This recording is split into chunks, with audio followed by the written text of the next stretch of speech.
This happened to me not long ago, just a few months back in the summer of 2023. My name's Eli and I'm 18. I had just finished high school and wanted to earn a little money before starting community college. My Uncle Dan owned a small grocery store on the edge of town, so he offered me a summer job. It wasn't anything special, just stocking shelves, cleaning up and working the register. But it paid okay, and it was close to home in Greenfield, Ohio, so I said yes. Everything was normal the first few weeks. Most of my shifts were during the day, but one Friday, Dan asked if I could cover the overnight shift for him. From 11 p.m. to 5 a.m. I didn't really want to, but I needed the money and figured, how bad could it be? So I agreed. At first, the night was slow and quiet. The store was empty except for a few regulars, truck drivers grabbing coffee, someone buying a pack of gum. Around 3 a.m., I was standing behind the counter flipping through a magazine when the front door creaked open. A man walked in, and right away something felt off. He had no shirt on, and his chest and arms were covered in long, jagged scars like someone had scratched him up with barbed wire. His jeans were filthy and he had no shoes, just dirty socks that left damp footprints on the floor. He looked maybe mid-30s, but his eyes were wild, like he hadn't slept in days. He didn't say anything at first, just wandered around the store slowly, staring at the shelves like he didn't know where he was. I thought maybe he was drunk or on something, so I stayed alert but didn't panic. I kept watching him from behind the counter. Suddenly, he marched straight up to me, standing way too close. He locked eyes with me, his face twisted in a creepy grin. Before I could ask if he needed help, he leaned in and whispered, "Don't move." His voice was low, shaky, and weirdly calm, like he was enjoying scaring me. I couldn't hear him clearly, so I said, "Sorry, what?" That's when everything changed. His eyes flared wide and he shouted, "Say one more word and I'll cut you open." He reached into his pocket and pulled out something sharp and homemade. It looked like a broken piece of metal wrapped in electrical tape. A shiv. Before I could react, he jumped over the counter like it was nothing and rushed toward the liquor shelf. He started yanking bottles down, looking for whiskey, mumbling to himself. That's when I remembered something Dan told me during training. If anything weird ever happens, there's a bat under the counter, just in case. I didn't think so. I reached down, grabbed the bat, and crept toward him while he had his back to me.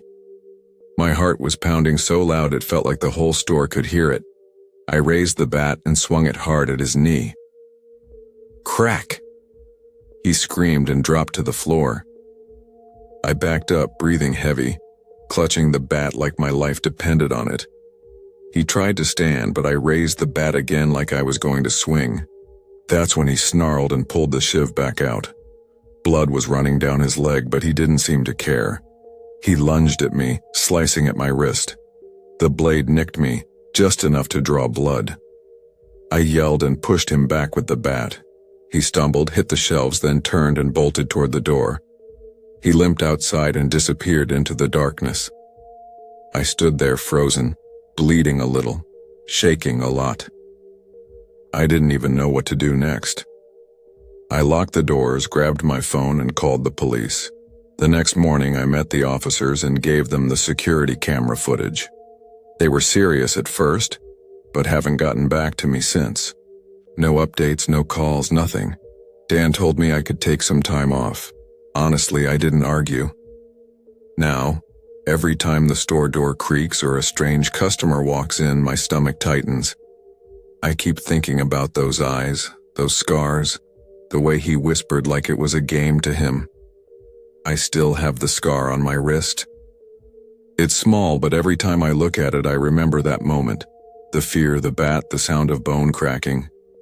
I don't think I'll ever forget it, and I know one thing for sure. I'm never working the night shift again.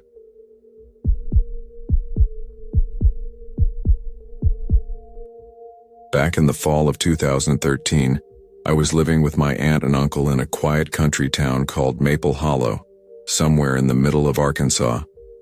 I had just turned 19 and was going to a local community college, commuting from their house every day. It wasn't just me, my cousin Tyler, who was 15, and my two younger cousins, Leah and Ruby, also lived there. The house sat on about 6 acres of land with thick woods on one side and empty fields stretching out on the other. You could go an hour without seeing another person if you didn't drive into town.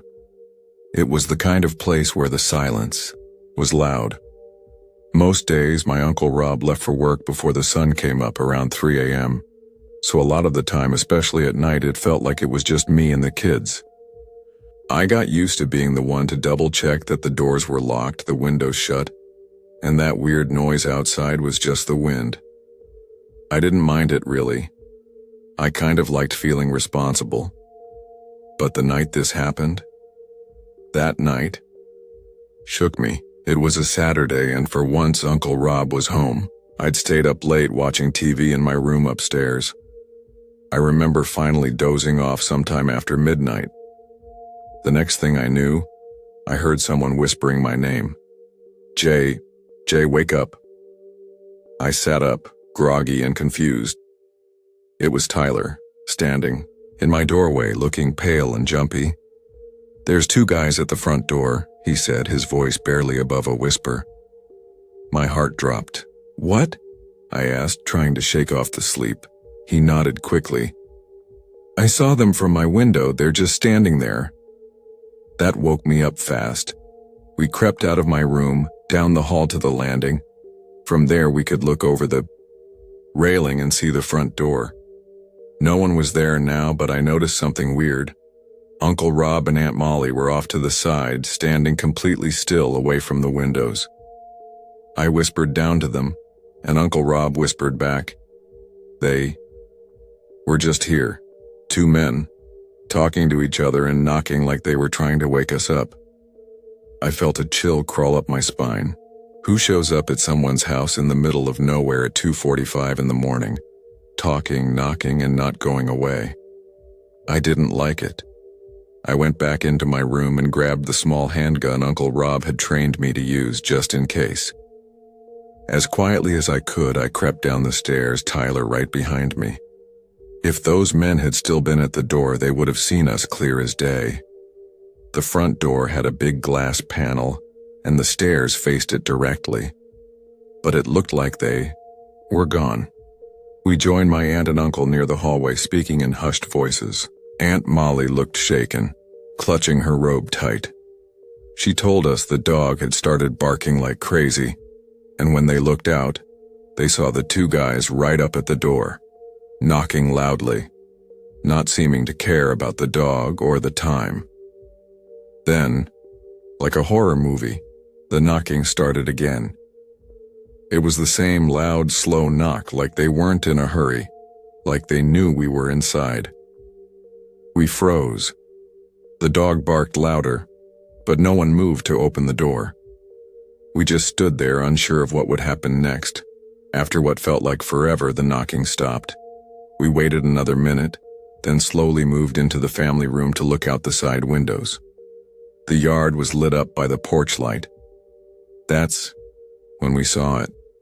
A black car, maybe a Cadillac, just sitting in the driveway. No lights on, no movement. But the men were nowhere in sight. "Where'd they go?" Tyler whispered. We didn't have to wonder long. Suddenly we heard the back door, handles being pulled hard. The French doors that opened into the kitchen were shaking like someone was trying to force them open. I've never felt fear hit me that fast. It was like ice in my veins. Aunt Molly gasped and grabbed my uncle's arm. "Rob," she said, barely able to get the word out. I raised the gun, my hands sweating, trying to stay calm but preparing for the worst. Uncle Rob grabbed his phone and called the police, speaking in this eerie, calm voice, like he didn't want to scare anyone, more than they already were. "Yes, we have 2 men trying to break into our house." After another minute of jiggling and scratching at the door, the sound stopped. We held our breath, waiting, Then we heard it again, knocking at the front door. Whoever they were, they weren't giving up. But thankfully, we weren't alone for much longer. Just as the knocking started again, we saw red and blue lights flash through the windows. A bunch of police cruisers pulled into the driveway and front yard. You could hear the crunch of gravel as they skidded to a stop.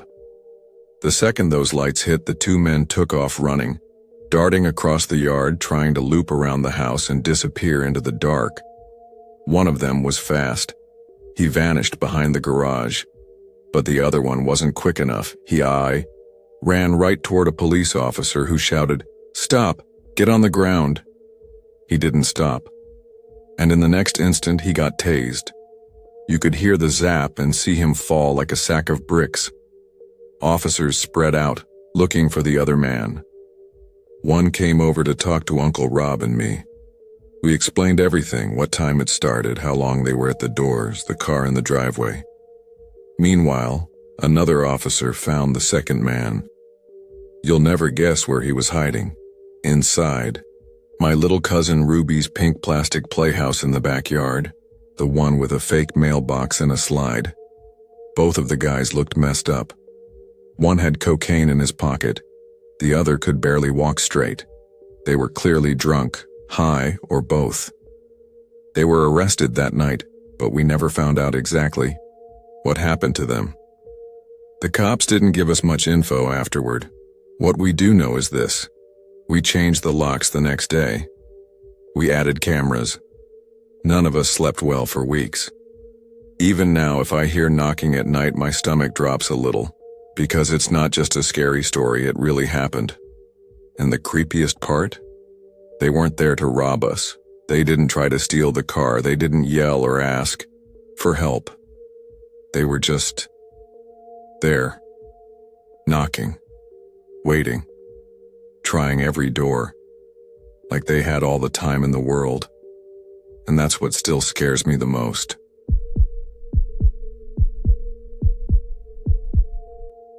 Back in 2014, when I was 19, I had a summer job working the night shift at the front desk of a university dorm in a small city called Westfield. During the school year, it was packed with students, but over the summer it turned into a sort of makeshift hotel. 2 full floors were used for hotel guests, and half of the 3rd floor was still rented out to students. The whole building used these old-school key cards to get into rooms. Each lock ran on 4 AA batteries, and if they died, fixing the door took a bit of effort. It was a quiet job most nights. Just me, a computer, and a bunch of forms. I'd sit there from 11 p.m. until 7 a.m., answering questions or handing out keys. One night, sometime around 2 a.m., a guy showed up at the desk. He came from inside the building, not from outside. He looked like he was in his late 20s, dark hair, kind of tall, wearing jeans and a hoodie. He told me he got locked out of his room and needed a new key. I was tired and wasn't really thinking straight, so I made him a new one. That was my first mistake. See, there was a rule. Hotel guests could get as many new keys as they wanted, but students, they were supposed to get a temporary one and pay a $2 fee, which we refunded once they returned their real key. I asked him if he was a hotel guest or a student, and he said, "Student." I should have checked the system, but I didn't. I was working on other stuff and didn't want to make a big deal out of it. He thanked me and left. I went back to my tasks and forgot about it. But around 4 a.m., he came back. He said his key didn't work. I asked if he'd lost it again, but he said no, the door just wouldn't open. I asked him if the little light on the lock blinked when he swiped it. He said nothing happened. That usually meant the batteries in the lock were dead. I told him I'd have to come up and change them. We headed upstairs together. On the way, he asked what my name was. I said Maya. He didn't tell me. We got to the room, and I used the master key to unlock the door. I told him I had to keep the door open while I worked on the battery panel in the back of the lock, but he said, "That's okay, I'll close it," and before I could stop him, he shut the door and locked the deadbolt. That made my stomach drop. Still, I tried to stay calm. Some students didn't like strangers seeing into their rooms. Maybe he was shy. He had a strong accent too. Maybe he didn't understand me. I told myself it wasn't a big deal and tried to focus on changing the batteries. As I was working, he started saying weird things. He said his bed was broken and asked if I could check it. Then he said he dropped his house key under it and asked me to grab it. Next, he said there was a leak under the fridge. It felt like he was coming up with any excuse he could to get me. On the floor, closer to him. I told him I couldn't help with those things and that maintenance would be up in the morning. That's when he asked me to take off my glasses. I laughed it off and said I needed them to see. But then he said in this slow, creepy voice, "Maya, it's okay. You can take them off." He reached around from behind me and actually tried to pull them off my face. I slapped his hand away and stayed calm. I didn't want him to get angry. I grabbed a tool from the kit near the door and used the excuse to unlock the deadbolt and crack the door open. That's when he jumped to close it again, saying it needed to stay shut. I told him I had to open it to finish fixing the lock. I held it open with my foot while I kept working. As I did, he reached out and started playing with the little baby hairs on my forehead. He tried to touch my arm. I pushed his hand away again and told him not to touch me. I just wanted to get out. He kept trying to pull me toward the bedroom, saying, "Come look, the bed's broken." I stepped to the doorway and peeked inside. That's when I realized something really wrong. There was nothing in that room. No clothes, no sheets, no soap in the bathroom, no plates in the kitchen. It was completely empty. It wasn't his room. Told myself maybe he just moved in and hadn't unpacked yet, but deep down I knew better. I fumbled with the lock a bit longer, told him it was fixed, grabbed my stuff, and got out as fast as I could. As I made it to the hallway, he yelled, "Behind me, the door isn't fixed. Maya, come back." I turned around, unlocked the door one last time, and said that maintenance would check it later. I knew he'd try to follow me to the elevator, so I quickly shut the door behind him and sprinted down the stairs. Back at the front desk, I checked the system. That room was marked vacant, no guest, no student, nobody. I locked myself in the back office and called campus security right away. A few minutes later, he came downstairs again, this time walking behind the front desk. I shouted at him to stay on the other side. He didn't argue. He just stood there silently, ripped off the corner of a notepad and drew a little flower on it. Then he slid it back on top of my papers. Security showed up, and when they did, he bolted, ran back upstairs to the same room. When they followed him, he tried to pretend he lived there. He even showed them his key, which somehow worked again. They brought him back downstairs and asked me if I knew him. I told them I didn't. Not even a little. He kept talking over them, saying he lived there, but he couldn't tell them his room number. When they asked for his student ID, he didn't have one. He couldn't even tell them what building he lived in. He said he lived across the street. And when they asked which apartment, he mumbled, 1200. I moved into that building later. Apartment 1200 doesn't exist. They asked him why he was in the dorm. He just kept saying, "I don't know. I was just here." He stammered and said he was my friend. That's when I popped my head out of the office and said, "I've never seen him before tonight." They finally told him to leave. We didn't call the police because technically he hadn't done anything, but I was scared out of my mind. Later that week, one of the housekeepers told me something even creepier. That room, the one he was in, she had been using it as a break room. A few nights before, she'd left it open by accident, door wide open, TV still on. That must have been when he wandered in and decided to stay. I never saw him again. I stopped working there the next semester. But to this day, I still get nervous being alone at night. Every creaky hallway, every quiet moment makes my skin crawl. And I keep thinking, what would have happened if I had gotten down on the floor like he wanted? I don't think I want to know.